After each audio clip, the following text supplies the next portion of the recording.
de casa quando eu estou aqui. E estar cultuando com os irmãos é sempre bênção para a nossa vida. Esse lugar aqui é uma terra próspera, abençoada.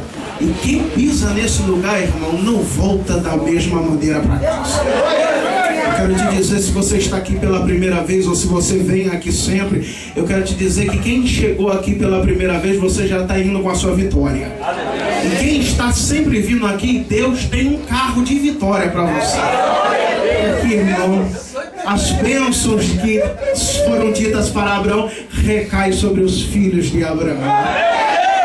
Abra sua Bíblia, por gentileza. Para quem, quando começou o ministério, chegava na igreja, no altar, e quando dava a paz do Senhor, os obreiros meio fechados não dava, e hoje chegar aqui, ao ser orado por todo esse grupo aqui, a gente fica sempre maravilhado por Deus.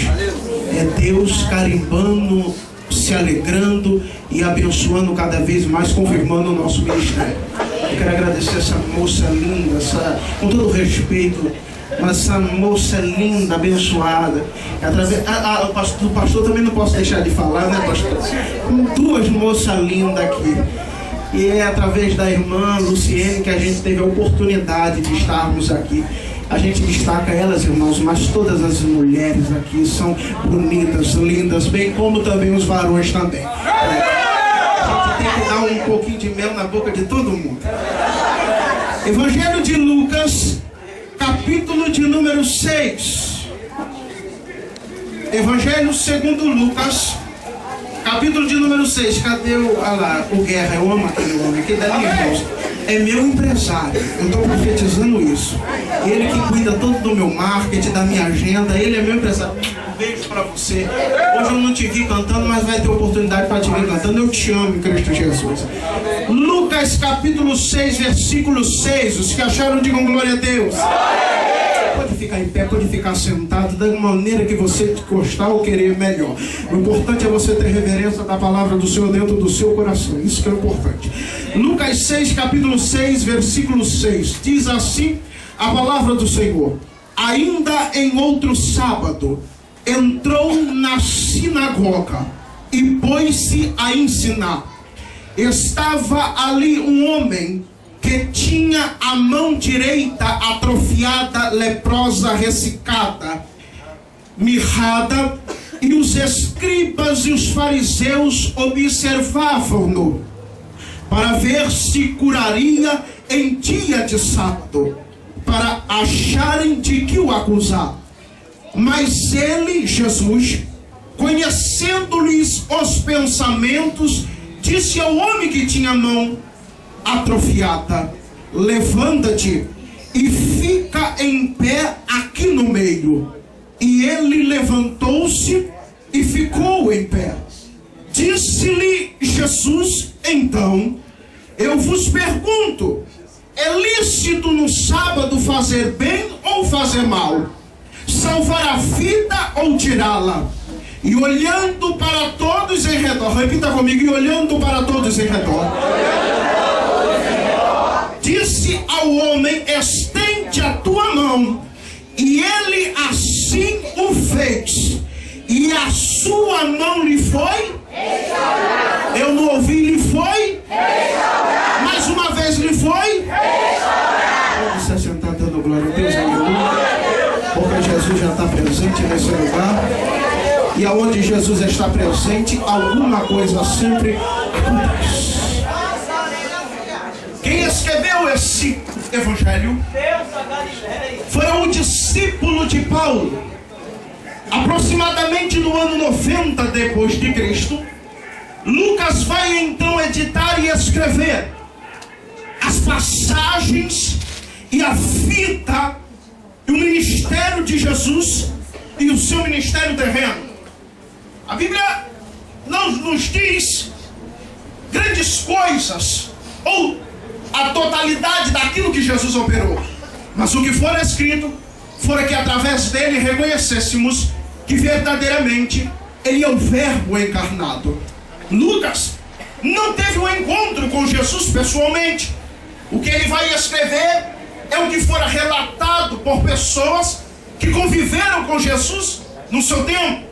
pessoas que receberam de Jesus os seus ensinamentos.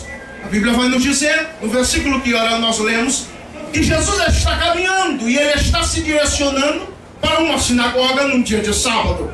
Não se diz qual era essa sinagoga, mas há quem diga que era na cidade de Cafarnaum. Para se ter uma ideia, o que era uma sinagoga, pregador? Eu vou lhes dizer. Quando o povo de Israel fora levado em cativo para a Babilônia,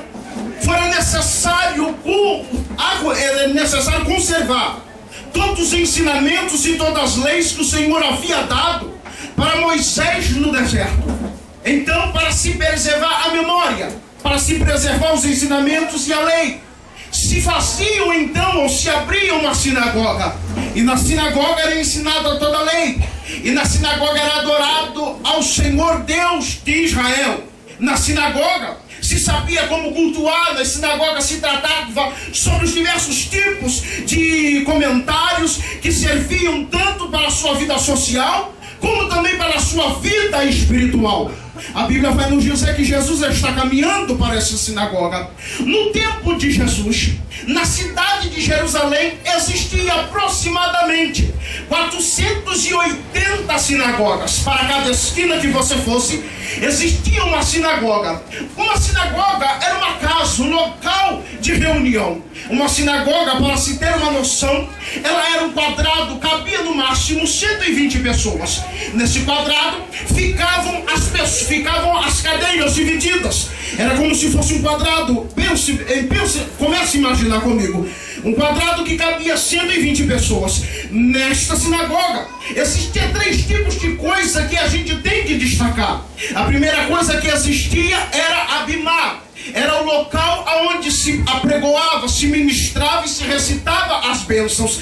Este local era no meio da sinagoga. Era no meio da sinagoga em que o palestrante recitava as bênçãos. Era no meio da sinagoga que o presidente da sinagoga ensinava toda a lei. Existia também na sinagoga os assentos. Estes assentos eram coordenados sobre uma ordem de hierarquia. A cadeira mais importante que existiu numa sinagoga era a cadeira de Moisés. Na cadeira de Moisés se sentava o príncipe da sinagoga. Depois do príncipe da sinagoga se dividia nas laterais e vinham os anciões. Que eram os anciões? Os anciões se formavam um colegiado que com o príncipe da sinagoga iria discutir tudo o que acontecia na sinagoga. Era como se fosse o pastor e os seus obreiros. Estas cadeiras eram distribuídas na ordem hierárquica. Primeiro a cadeira de Moisés, depois as cadeiras dos anciões, e depois das cadeiras dos anciões vinha a cadeira dos membros. Depois das cadeiras dos membros vinha a cadeira dos jovens que ficavam lá atrás.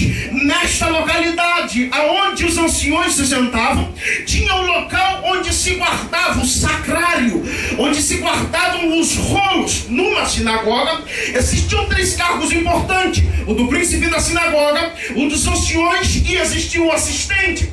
O assistente, ele era responsável em pegar os rolos de Moisés e distribuí-los para uma mesa para que o palestrante ou o príncipe da sinagoga ensinasse. Depois que ensinasse, ele rolava os livros e guardava no sacrário. Jesus está indo para uma sinagoga que tinha esta organização.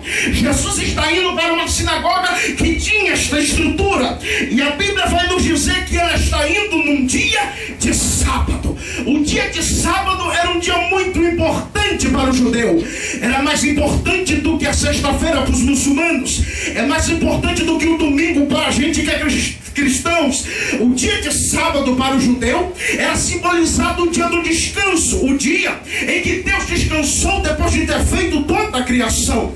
O dia de sábado na palavra hebraica se chama sabá. No dia sabá era então cultuado a Deus, era um descanso feito por memória de Deus. O sábado era o 7º dia, e o 7º dia nos fala da plenitude, pastor Laurindo. O 7º fala da manifestação divina, da manifestação de Deus. Quando o número 7 se apresenta, é porque ali está a plenitude de Deus. Deus. Quando o número 7 se apresenta, é porque está ali a manifestação divina. É por isso que você vai encontrar na Bíblia 7 voltas. É por isso que você vai encontrar na Bíblia 7 mergulhos. É por isso que você vai encontrar na Bíblia 7 anjos, 7 castiçais, 7 taças, 7 trombetas. Porque o 7 representa a manifestação de Deus. E outra coisa, o número 7 significa o começo, a passada, o fim de um ciclo e o início de outro ciclo. José, quando vai revelar o sonho para Faraó, Faraó diz: eu vi 7 espigas e eu vi 7 vacas. José logo teve a noção: é um ciclo vai terminar e outro ciclo vai começar. Quando o leproso, ele estava se direcionando para a sinagoga, Jesus estava lá. Por quê? Porque era o sabá, era o 7º da manifestação divina. Quando ele chega ali, ele entende que ali vai ser, ele não sabe, mas ali vai ser o fim de um ciclo e o começo de um novo ciclo. Eu quero te dizer nesta noite que você chegou aqui, talvez não vivendo um ciclo, mas eu quero te dizer que você vai daqui com um novo ciclo.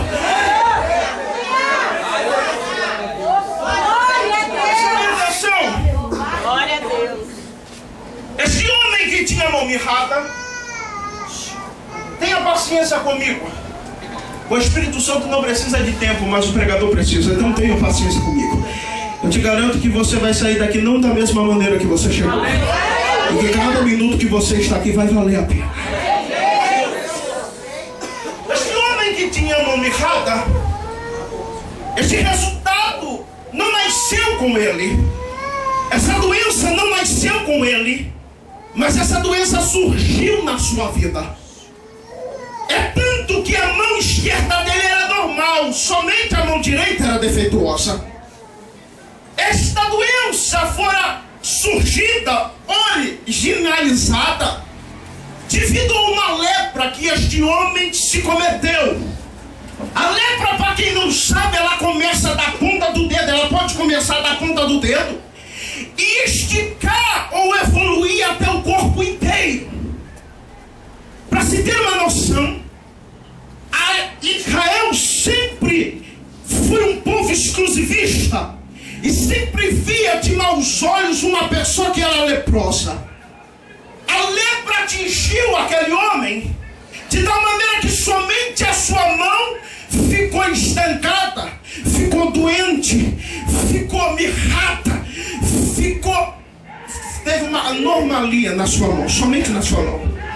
Era um grande milagre somente estar ali na mão dele. A Bíblia vai nos dizer que a mão mirrada que ele tinha vai proporcionar vergonhas na vida dele. Por que, pregador?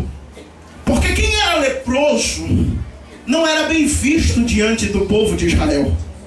A sociedade excluía uma pessoa que era leprosa. Se dava 71 tipos de contato com o leproso, diácono, que poderia ser essa, transmitir a doença para outra pessoa. Para se ter uma ideia, uma pessoa que era leprosa não poderia viver em conjunto com a outra pessoa. Uma pessoa que era leprosa deveria viver num campo, afastado de todos. Um judeu não poderia se aproximar menos do que 2 metros perante uma pessoa que era leprosa. A lepra era tida como uma maldição. A lepra era tida como resultado de pecado. A lepra era tida como um afastamento, um esquecimento de Deus sobre a vida daquela pessoa. Porque a Bíblia vai nos dizer que eu sou o Senhor teu Deus que te tomou pela tua mão. Ele não tinha mão direita, então se subjugava, se entendia que Deus tinha se esquecido dele. Ele não poderia entrar num templo, ele não poderia entrar numa sinagoga, porque num templo e na sinagoga se adorava somente com a mão direita. E ele não tinha mão direita, então não poderia entrar no templo. Para se ter uma ideia, se o leproso colocasse a sua cabeça dentro de uma casa, contaminava desde o teto até as estruturas daquela casa. Então nem mesmo a família poderia acolher aquele homem, porque se acolhesse, estaria debaixo de uma maldição. Se o vento soprasse perante um leproso, ele tinha que se afastar 50 metros de uma pessoa. Para se ter uma ideia, onde a lepra era tão castigante, quem tinha essa lepra vivia tanta exclusividade, quem tinha essa lepra vivia tanto amargurado, que quando o leproso tinha que passar por algum lugar, as pessoas apedrejavam para que ele se afastasse. Tinha pessoas que se gabavam ao dizer: eu moro aonde não passa leproso. Tinha pessoas que se alegravam ao dizer: na minha casa não tem ninguém que é leproso. Para se ter uma ideia, para um leproso entrar numa cidade, pastor, ele tinha que raspar a sua cabeça, raspar o seu cabelo, ele tinha que rasgar sua roupa, e ele tinha que caminhar dizendo, tocando um sinete, ele caminhava e dizia: está passando o leproso, está passando o leproso, para que quando ele falasse, quando tocasse o sinete, as pessoas iam se distanciando dele. Se o leproso passasse perto de você, você tinha autonomia de pegar uma pedra e tacar nele. Mas a Bíblia nos diz que este homem da mão errada estava dentro da sinagoga. Este homem que tinha uma sequela leprosa estava dentro da sinagoga. A luta e a dificuldade e a doença não fez com que ele saísse do lugar de adoração, do lugar de leitura da palavra, do lugar do conhecimento com Deus. Ele estava lá. Aleluias. Deus. Ele não sabia quem era Jesus, porque ele vivia no campo, César. Então ele não tinha contato, ele não sabia quem era Jesus. Mas quando Jesus chegava numa cidade, a cidade já sabia que ele estava vindo. Então quando a cidade já sabia que ele estava vindo, todo mundo comentava: olha fulano, Jesus vai passar aqui na nossa cidade. Olha ciclano, Jesus vai passar aqui na nossa sinagoga. Olha, ele vai ensinar aqui no sábado. Olha, ele vai pregar aqui no sábado. E quem sabe ao ouvir isso, ele pergunta: quem é este Jesus? Aí alguém vai gritar e vai dizer: você não sabe quem é este Jesus? E ele começa a ouvir alguma coisa sobre Jesus. E ele começa a ouvir, varão, que Jesus havia curado o filho da viúva de Naim, que Jesus havia multiplicado 5 pães e 2 peixes, que Jesus havia ressuscitado o Lázaro depois de 4 dias, que Jesus havia feito o mar e o vento se acalmar, que Jesus havia feito sinais, milagres e prodígios e maravilhas. Aleluia! Quando ele diz Jesus está vindo aí, ele diz: eu não posso perder a oportunidade. Eu fiquei sabendo que uma mulher do fluxo de sangue tocou nele. E se só de tocar nele foi curada, eu quero ter um contato com ele. Olha pra cá. Ficava, presta atenção, não se começava um culto numa sinagoga se não tivesse 10 pessoas presentes. Dentre dessas 10 pessoas, tinha que ter o príncipe da sinagoga e tinha que ter um levita. O príncipe da sinagoga era responsável pela liturgia da sinagoga, e o levita ficava na porta da sinagoga. Para que, pregador? Vou te explicar. Quando alguém entrasse numa sinagoga, o levita chegava até esta pessoa e dizia: amostre-me tuas mãos, deixa eu ver os teus pés, deixa eu examinar o teu corpo, porque se tivesse doença, se tivesse alguma dificuldade, não entraria, seria expulso por pedras. Quem entrasse na sinagoga era revistado guiado pelo levita. O levita chegava até a pessoa, levante aqui por favor. O levita chegava até a pessoa e fazia vistoria. Dizia, não, esse daqui tá legal, pode entrar. Não, esse daqui não tá legal, foge daqui, sai daqui. Você está entendendo como é? Você está compreendendo como era? Ele não poderia nem chegar perto da família dele. Ele não poderia nem entrar numa cidade. Ele não poderia entrar nem no mercado. Ele não poderia entrar nem no shopping, nem no cineminha, nem numa pizzaria, nem numa churrascaria. Se eu fosse ele, irmão, já estava nervoso. Entrar numa churrascaria, numa pizzaria. Ele não poderia ter contato com ninguém. Meu Deus, aleluia. Mas mesmo sabendo que Jesus estava indo para esta sinagoga, ele disse, eu vou. Mas alguém deve ter virado para ele, deve ter dito, mas você vai? Você pode ser apedrejado lá, ele está dizendo, mas eu vou. Mas você não pode ser bem aceito lá, mas eu vou. Glória a Deus, aleluia. Mas o levita pode te vistoriar e você pode ir embora, mas eu vou. Rapaz, você vai fazer o que lá? Lá não é o teu lugar. Aqui colocaram limites para a gente. A gente tem que viver no campo. O campo é o nosso limite. A gente não pode chegar perto de ninguém. O nosso lugar é o campo. A nossa vida é o campo. A nossa morada é o campo. A gente vive no campo. A gente vai morrer no campo. Você vai fazer o que lá? Ele vai, ele vira e diz, lá está aquele que pode mudar toda a minha vida. Então eu vou. Glória a Deus, aleluia. Quem quer ser abençoado não pode olhar para os obstáculos. Quem quer ter milagre de Deus não pode olhar para os obstáculos. Quem quer ter vitória na vida não pode olhar pelas circunstâncias. Porque se você olhar para as circunstâncias, você vai desistir. Se você olhar para as circunstâncias, você não vai ter coragem. Se você olhar para as circunstâncias, você não vai nem arredar o pé. Mas quando você pensa, mas quando você coloca, não, eu vou porque lá vai estar o Deus que eu sirvo. Eu vou porque lá vai estar o Deus do impossível. Eu vou porque lá vai estar o meu milagre.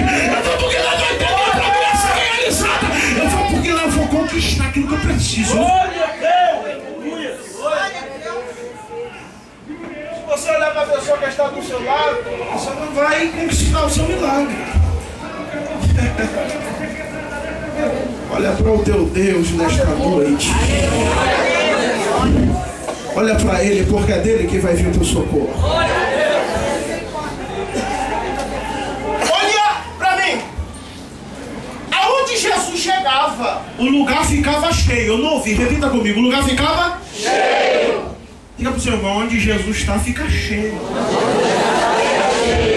Fala para ele, aonde Jesus mora, o local fica cheio.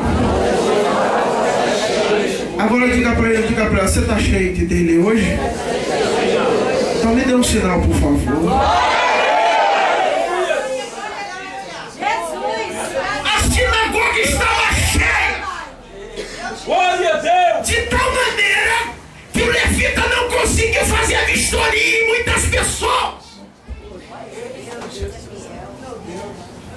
Eu disse que era o levita que fazia a vistoria.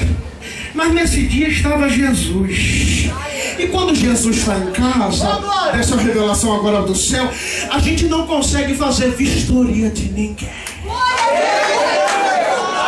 Já viu aqueles tipos de crente que fica vistoriando a vida dos outros? Já viu aqueles tipos de crente que fica vistoriando a roupa dos outros? Já viu aquele tipo de crente que fica vistoriando o calçado do outro? Já viu aquele tipo de crente que fica vistoriando se o outro vai ofertar, se o outro não vai ofertar? É porque nessa casa não tem Jesus. Já viu aquele tipo de crente que fica vistoriando quando o outro tem oportunidade? Eita, quem dali falou errado. Aquele dali comeu a letra. Eita, quem dali saiu da nota. É porque não tem Jesus. Porque onde tem Jesus a gente não fica vistoriando ninguém. Para de vistoriar o outro.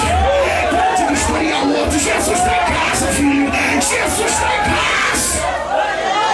Só quem quer que ele está em casa, levanta a mão. E não manda deixar. Ah, mas o César está de caldo de dente. Ah, mas o César está de camiseta. acordou, que bonito, já voltei ele também. Ah, que César lhe desviou, hein? É porque estava historiando. E Levita não foi feito para historiar. Levita foi feito para cantar e adorar o Deus de Israel. Você não pode historiar cada outro, meu irmão. Aproveita que Jesus está em casa. Vai. Vai, aproveita que ele está em casa. Dá glória a Deus, aleluia. Ele está em casa. Jesus está em casa. Jesus está na nossa sinagoga. Eu não tinha condições de vistoriar. Como não tem condição de vistoriar, olha aqui para mim. Como não tem condições de vistoriar, ele vai ter uma estratégia. Como Levita nesse dia não vai vistoriar, porque onde Jesus chega tem quebra de protocolo. Tem gente que fica monitorando o culto, dizendo não pode levantar a mão, não pode aplaudir, não pode fazer um aviãozinho, não pode pular, não pode sapatear. Meu irmão, onde Jesus chega tem quebra de protocolo. Você vai na casa do Pai, e na casa do Pai tem liberdade. O vento assopra onde quer e não pode segurar ele não. Deixa que quem é nascido do Espírito ser cheio do Espírito. Ele vai ter uma estratégia. Eu quero profetizar na tua vida hoje que a estratégia que Deus vai te dar vai conseguir, você vai conseguir ter a concretização do teu milagre. Ele tem uma estratégia. Hoje Deus está te dando estratégia. Qual a estratégia que ele vai ter, conferencista Douglas? Ele vai pegar a sua mão e vai esconder. Meu Deus, aleluia. Se ele entrasse... eu não estou começando a pregação, tá? Deus. Se ele entrasse com a mão descoberta, ele era apedrejado, ele era morto. Então, teve uma estratégia. Ele coloca a mão dentro do corpo. Aleluia. Ninguém consegue ver, porque está escondido. Ah, Jesus! Ninguém consegue observar. Mas quem estava dentro da sinagoga sabia. E dizia, ele chegou. Pensando que Jesus estava ali por causa dos escribas e dos fariseus? Que nada, rapaz. Jesus estava ali por causa dele. Então quando ele se aproximou e chegou, Jesus lá na tribuna, disse, já chegou. Meu Deus, aleluia. Você pensa que Jesus não te viu quando tu chegou aqui? Meu Deus. Você pensa que Jesus lá de cima não virou, lá de cima não, aqui. Jesus já disse assim, aqui, porque quando a gente começa o culto, ele começa com a gente também. Aqui ele já olhou para você e disse, meu filho chegou, minha filha chegou, e hoje vai ter milagre. Aleluia. Ele coloca a mão encoberta. Presta atenção aqui. Isso aqui é mistério. E eu fui com essa mensagem para Minas Gerais, mas Deus disse, abre ela nos filhos de Abraão. E eu não preguei, isso daqui eu tô começando. Essa mensagem aqui é nova, é pão assado na brasa, novinha para vocês. Amém. Com a mão encoberta. Presta atenção aqui. Mas detalhe, ele não poderia se aproximar de ninguém, ele era leproso. Se ele se aproximasse de alguém, provavelmente alguém se indagaria e dizia, por que esse homem está com a mão coberta?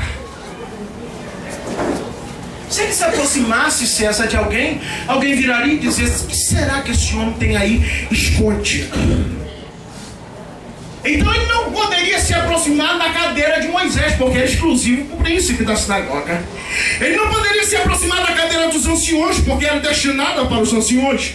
Ele não poderia se aproximar da cadeira dos membros, dos jovens que participavam daquela sinagoga, porque ele poderia ser expulso e apedrejado. Então aonde ele vai ficar? Lá no final.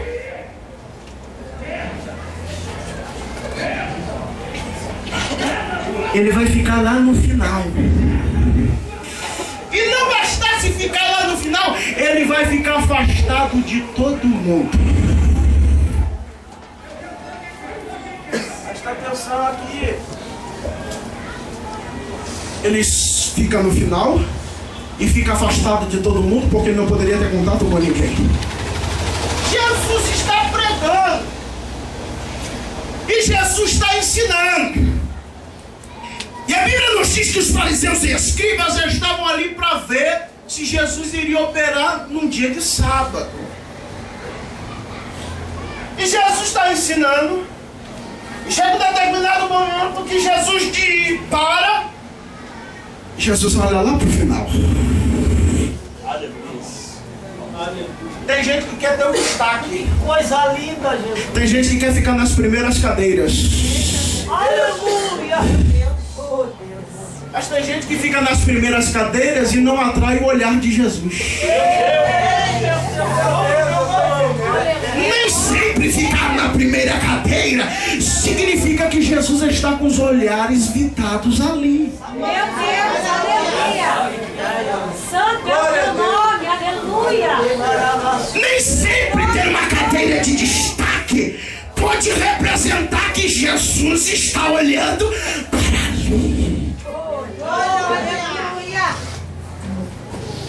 Ele olha lá para o final. E lá no final, ao olhar, ele diz: homem! A sinagoga para. Homem! Para quem não sabe, este homem, ele tinha um ofício. E o seu ofício era ser pedreiro. E provavelmente esse homem era destro e utilizava da sua mão para o seu ofício de pedreiro. Quem tinha uma mão defeituosa ou quem era leproso nunca poderia se casar, porque nenhum pai depositaria a mão da filha para alguém que é leproso. Este homem aqui não é casado. Este homem aqui é abandonado pela família. Este homem aqui não possui nada porque ele era leproso.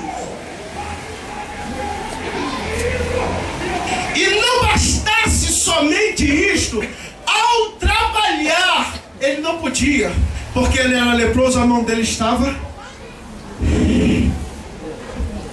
Ele queria até fazer um trabalho, gente, olha aqui pra mim, ele queria até trabalhar, mas ele não podia. A mão dele estava leprosa, estava ressecada, não abria nem fechava para pegar nada. Ele vivia, sabe de quê? De esmola. Ele vivia, sabe de quê? Pedindo os outros. Dá um dinheiro aí. A minha mão é ressecada, eu sou leproso. Tem pessoas aqui que estão vivendo igual este homem com a mão mirrada. Que é isto, pregador? Com uma mão defeituosa. A mão não abria para fechar compromissos. Por quê, pastor? Porque na mão direita é que se firmava compromissos. Se ele não tinha mão direita para apertar, ele não podia fazer compromissos com ninguém.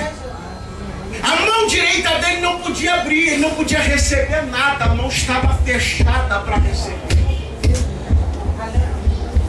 Ele não podia abençoar ou dar nada para ninguém. Por quê? Porque a mão dele estava fechada. Não tinha condições de abrir.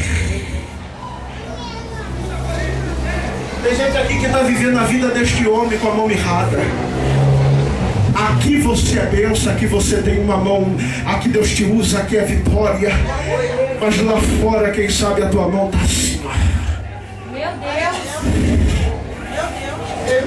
Aleluia.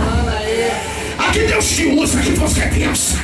Aqui você é vaso de profundidade. Mas quando você olha para a tua casa, você vê a situação. E lá está errado. E lá está ressecado. E lá está seco e improdutivo. Aleluia. Aleluia. E você olha para o teu marido, para os teus filhos e diz: Deus, é mão mirrada.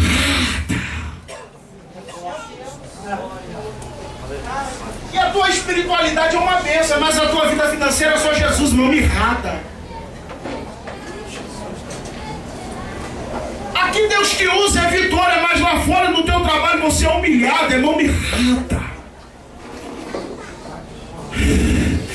Você é quase completo, mas você não é completo porque tua mão está mirrada. Você é quase vitorioso, mas não é totalmente vitorioso, porque a sua mão está mirrada. Você tem quase alegria, mas não tem totalidade de alegria, porque a sua mão é mirrada. Mas eu vim aqui como profeta de Deus para te dizer que o tempo de mão mirrada está chegando no fim.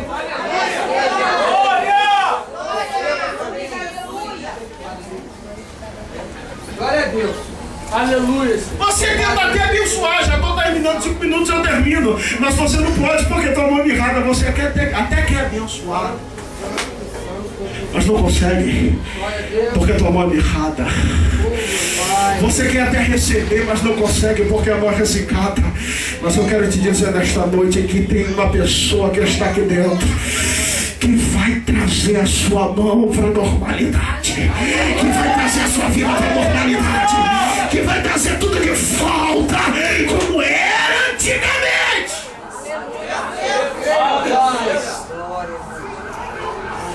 Ele fica lá no fundo e fica lá no canto, afastado de todo mundo, não podia ter contato com ninguém. Por quê? Porque a sociedade colocava limite, ele era leproso. Mas eu quero te dizer nesta noite que queira Satanás ou não, queira o inferno ou não, Jesus vai te tirar desse canto hoje.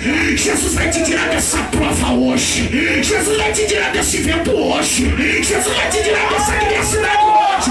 Jesus vai te tirar dessa restrição hoje. Aleluia. Terminando, olha pra cá. Lá no canto. Aí o que eu disse? Eu disse que Jesus chamou. É quando chama, Jesus disse assim: homem. Tinha um montão ali. A sinagoga era formada por homens. Mas quando o milagre é pra gente, irmão, a gente não vê o outro. Quando o milagre é pra gente, quando o dia nosso chegou, aqui dentro Jeová, aqui dentro o coração aperta e diz: chegou, é hoje.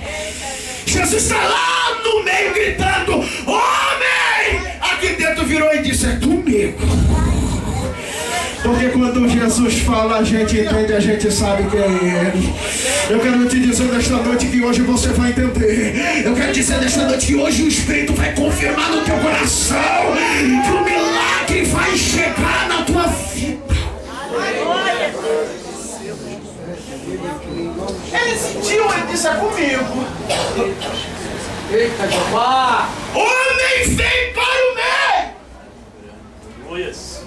Eita. Aleluia. Estou sentindo a presença dele aqui nesta noite. Homem, vem para o meio. Oh, glória, aleluia. Eu disse que ele não podia se aproximar de. Ele não podia se aproximar de. Mas quem estava com Jesus estava convidando: vem para o meio. A sociedade virou e disse assim: tem um limite, é no campo. Você não pode se encostar perto de ninguém, se aproximar perto de ninguém, dar perto de mão em ninguém, abraçar ninguém. Seu lugar é no campo. Olha, você tem limites. Meu Deus, meu Deus. Sempre tem pessoas que querem colocar limites naquilo que Deus quer fazer na minha e na tua vida. Sempre tem pessoas que vão querer circunvizinhar o dom que Deus nos deu. Sempre vai ter gente dizendo: olha, aqui é o teu lugar, mas daqui você não passa, tá? Porque aqui sou eu. Ali você não passa, tá? Porque ali sou eu. Ali você não pode brilhar não, porque ali sou eu. Ali você não pode cantar não, porque ali é localidade, exclusividade minha. Então, seu lugar é aqui.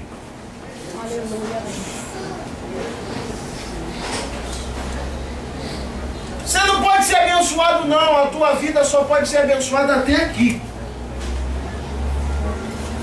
Você não pode conquistar não, o que você conquistou já é o suficiente, é aqui.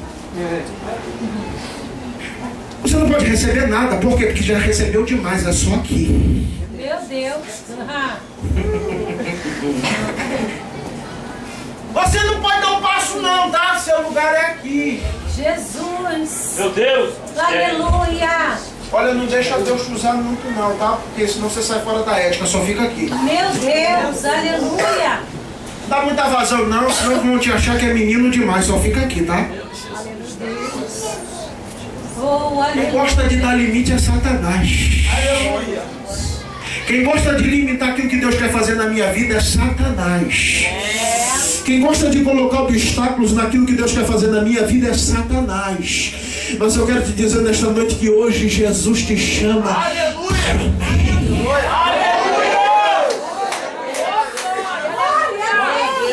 Você não entendeu, eu disse que Jesus te chama para o meio. Por quê? Porque quando ele chegasse no meio, ele teria que cada passo que ele desse, ele estaria dizendo: se o homem me deu espaço, só que ele está me chamando, então eu vou dar mais. Se o homem disser só até aqui, não, eu não vou ouvir o homem, eu vou ouvir quem está falando, eu vou dar mais um passo. Não, mas alguém virou para mim e disse assim: você só vai até aqui, você só prega até aqui, você só canta até aqui. Eu vou até aqui. Ei, Deus te chama hoje, levanta a tua mão para receber. O que Deus faz hoje na tua vida é para você sair da fronteira do humano, do teu inimigo. O que Deus faz hoje na tua vida, Deus vai fazer hoje você transpassar os limites humanos. Hoje que Deus está fazendo na tua vida é transpassar os obstáculos que o homem tem colocado na tua vida. Você vai além.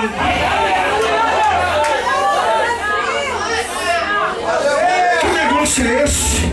Que negócio é esse de colocar limite no meu ministério? Que negócio é esse de colocar limite no meu teu ministério? Que negócio é esse de colocar limite na tua vida, no teu ministério, na tua chamada, no teu dom, no teu talento? Ei, o que Deus dá é medida, é sacudida, é transbordante. É sempre mais, é sempre mais. Diga pro seu irmão: o que Deus tem pra você é pra transportar.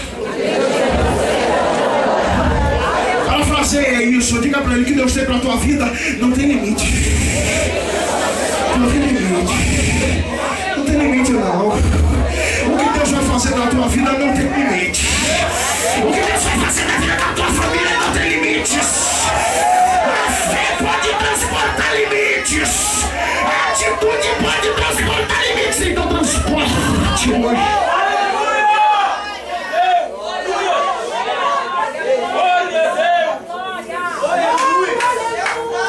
Gustavinho, transporta limites hoje. Quem sabe alguém colocou limites para a tua vida, transporta eles hoje. Quem está falando é quem te dá autoridade para você dar passo por passo.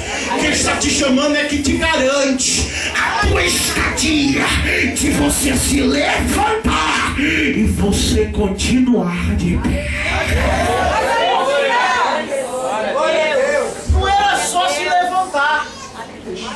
Da verdade, aleluia. Não era só se colocar de pé. O negócio é manter-se de pé. Porque quando a bênção chega, a vitória chega, alguém vira e diz assim: muito bem, agora eu quero ver ele continuar nessa. Eu quero ver ela continuar nessa. Que nada, se levantou, mas depois vai cair. Eu te trago nesta noite uma mensagem de Deus: que quem vai te ver caído é aquele que proferiu que você vai ficar caído. Porque Deus que te levanta vai fazer você permanecer de pé. Diga pro teu irmão: Deus vai te colocar de pé e você vai se manter de pé. Diga: Deus vai se colocar, Deus vai te colocar de pé e você vai se manter em pé. Deus vai te colocar de pé e vai te manter de pé. Eu só vou terminar quando chegar a glória a Deus. Deus vai te colocar de pé e vai te manter de pé.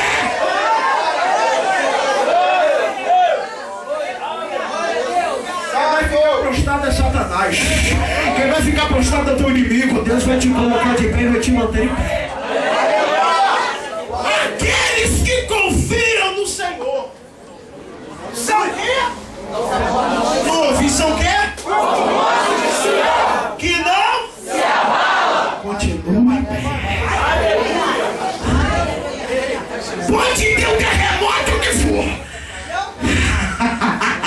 Quem firmou os meus pés foi quem fez mar, foi quem fez terra, foi quem veio o vento, foi quem veio tudo e vai me continuar em pé. Tem gente que torce, pastor, para ver essa igreja de prostrada. Tem gente que torce para ver Deus não te usando, mas ver você prostrado, caído, cabisbaixo. Mas quando Deus chama para se levantar e ficar de pé. Às vezes o homem quer até levantar a gente, já viu? Tem uns que ele até levanta e consegue, vai. Mas não permanece, porque não foi Deus que mandou. Aí você vê, cai. Porque foi o homem. Foi o homem que começou a obra. E quando a obra é começada por Deus, ninguém consegue.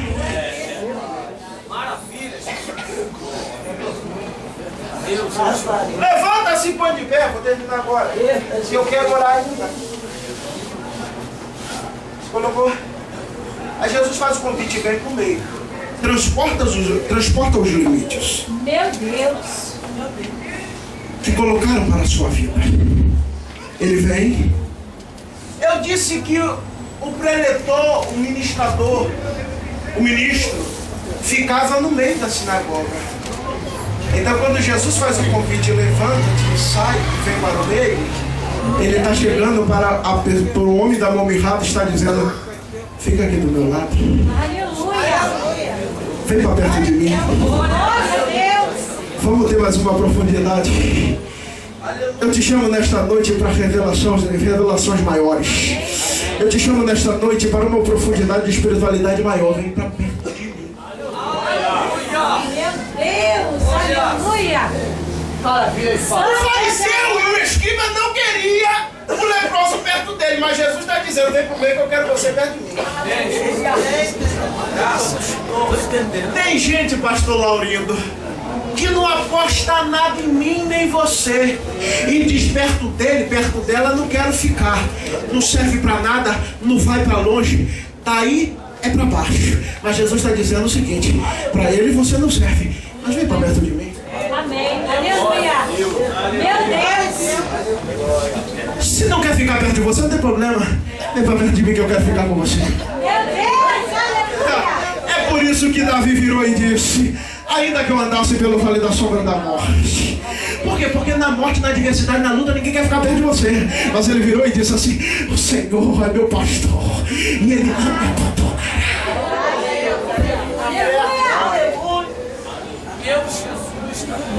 Diga para o seu irmão, Deus está perto de você aí. Diga, Deus está perto de você aí. Então dê um glória a Deus, o aleluia.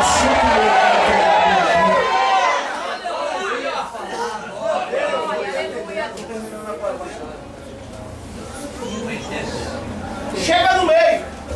Ele está com a mão escondida. Ele está com a mão encoberta. Ninguém está vendo.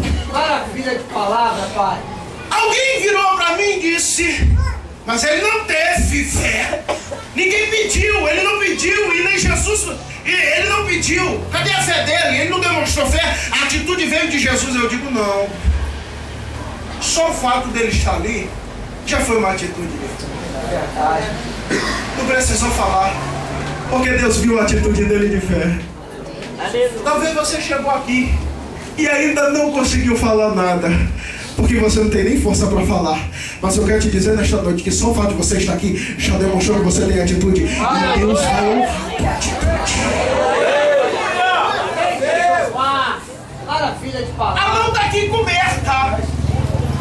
Aí Jesus disse assim para ele, para os escribas e para os fariseus, é lícito curar num dia de sábado.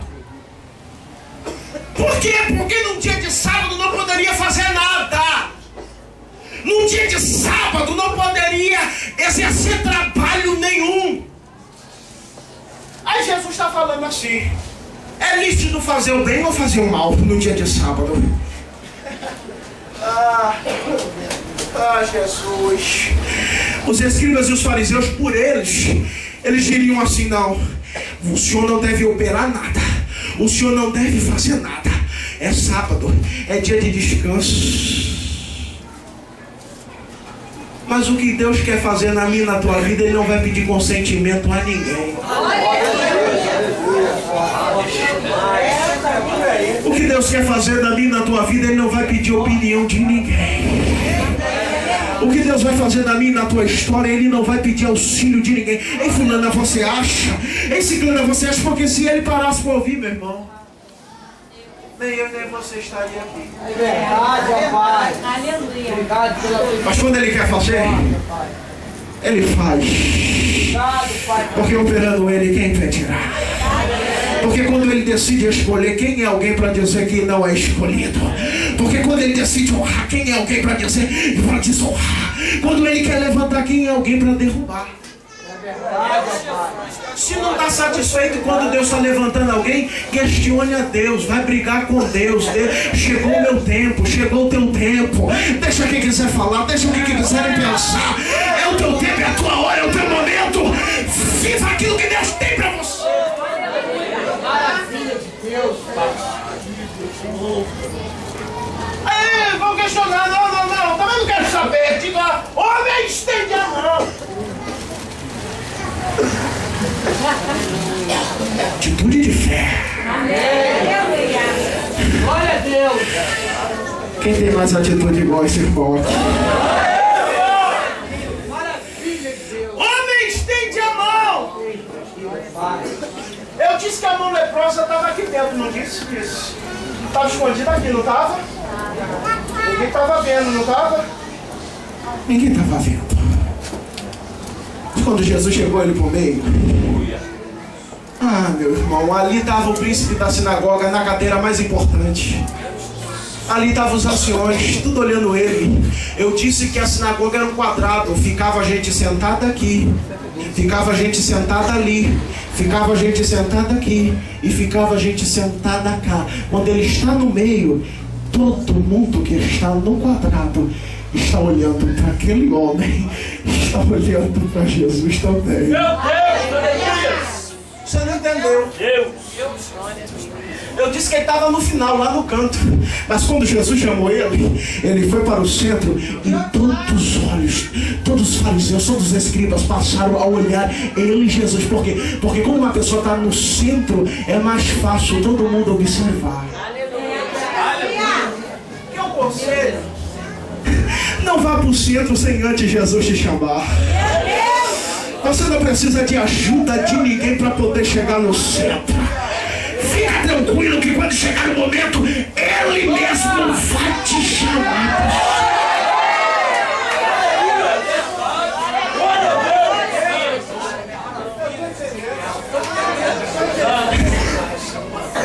Eu não preciso, pastor, me oferecer para chegar no centro. Eu não preciso chegar e pedir, faz uma agenda aí para mim, por favor. Eu não preciso de padrinhamento para chegar no centro. Eu não preciso de costa quente para chegar no centro. Eu não preciso de dinheiro no bolso para fazer marketing para chegar no centro. Porque quando Deus quer engrandecer a vida de alguém, é Ele que engrandece. Quando quer chegar o tempo de chegar no centro, é Ele mesmo que convida para chegar no centro. Então para desse negócio de querer ter os melhores lugares, querer ter as melhores cadeiras, querer ter as melhores posições. Quando chegar o momento de Deus te levantar, você pode estar onde for, Deus vai te chamar. Amém. Glória a Deus. Glória a Deus. Aleluia. Estende a tua mão. Ele não vai mostrar a mão perfeita. Porque para a mão perfeita ele não precisaria de milagre. Mas ele vai mostrar a mão direita. Por quê? Porque para Jesus eu não preciso esconder nada. Aleluia. Glória a Deus. Meu Deus. Santo é o teu Para Jesus eu não preciso maquiar nada. Para Jesus eu não preciso fingir nada. Para Jesus eu mostro a realidade aqui. Estou precisando aqui. Estou necessitado aqui. O homem eu maquei. Pro pastor, pro presidente, pro meu vizinho eu maquei o disfarço. Mas para Deus. Davi virou e disse assim: Senhor, tu me sondas e tu me conheces. Não preciso esconder nada diante de ti. Eu quero te dizer nesta noite: mostre para Jesus aonde está tudo. Mostre para Jesus onde está a tua dificuldade. Mostre para Jesus onde está aquilo que você precisa. Mostre para Ele, filho. Mostre para Ele onde você está dizendo: Deus, está defeituoso. Deus, meu marido está precisando, Deus. O meu filho está precisando, Deus. Na minha vida financeira e espiritual estou precisando. Está aqui, Deus. Mostra, meu irmão, não esconde nada não. Aleluia. Mostra. Não quero disfarçar, não quero tampar o sol com a peneira. Não quero dizer: Deus, está tudo bem, quando na realidade não está tudo bem. Quando a tsunamita chegou para o profeta e disse: meu filho morreu, precisando, minha mão está defeituosa. Mostre para Jesus aonde está a dificuldade hoje, filho. Mostra para Jesus onde está a dificuldade hoje, filho. Mostre para Jesus onde está doendo. Mostre para Jesus onde tu está dizendo: Deus, está difícil. Mostra. Esconda não. Ele veio hoje por você. Ele veio hoje por você. Glória a Deus. E a coragem está aqui. A coragem está aqui. A atitude estava em ele chegar, mas a coragem está aqui. Você tem que ter atitude, você tem que ter coragem. Se você tem atitude e não tem coragem, você não conquista milagre. Mas se você tem atitude e tem coragem, você vai conquistar o teu milagre. Aleluia! Aleluia! Está aqui. Jesus olha e diz: ficou assim por muito tempo, né? Ficou assim por muito tempo, né? Mas hoje eu te digo: estenda. Olha para cá, para minha mão. Ficou assim durante muito tempo. Quem sabe a tua vida está assim durante muito tempo. Você não recebe porque está assim. Você não conquista porque está assim. Trancado, incompleto. Só que funciona. Mas aqui está mirrado. Está dificultoso. Aleluia! Deus está falando: está assim por muito tempo, né? Meu Deus! Glória! Santo é o teu nome, aleluia! Glória a Deus. Já viveu assim por muito tempo, né? Tá. Deus está falando aqui. Aleluia! Tu já viveu muito tempo assim, né? Mas chega de viver isolado. Mas chega de viver escondido. Mas chega de ser apedrejado. Estende ela agora. Glória a Deus. Aleluia. A mão ressecada vai fazendo assim, ó. Vai abrindo os poros. Aleluia! Vai abrindo aos poucos. Olha pra cá. Quando Deus começar a fazer um milagre, não fica dizendo e não fica reclamando, porque vai ser pouco. No começo vai ser pouco. No começo quase não vai aparecer. Porque tá no pouco, mas Deus está vindo, tá? No começo quase você não observa, no começo quase ninguém olha, pastor Laurino. No começo, quando Deus nos usa, a gente quase ninguém observa pra gente, porque está vindo aos poucos, mas tá vindo. No começo, a exaltação tá vindo aos poucos, mas está chegando. Melhor é o final de todas as coisas do que o começo delas. No começo é pequeno, no começo ninguém quase vê. No começo alguém vira e diz assim: será que está abrindo mesmo? Será que Deus está libertando mesmo? Será que Deus está abençoando mesmo? Ela parece estar igual, mas está não. Aqui dentro o Espírito Santo está fazendo assim. Aqui dentro o Espírito Santo está fazendo assim. Eu vou terminar agora.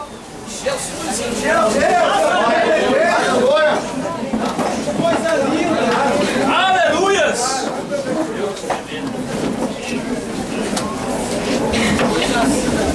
Eu só vim aqui dizer isto, que o tempo de mão fechada está acabando. E eu vou ser mais ousado ainda. Eu vou dizer que o tempo de mão fechada já chegou. Aleluia! Deus está abrindo mãos de pessoas.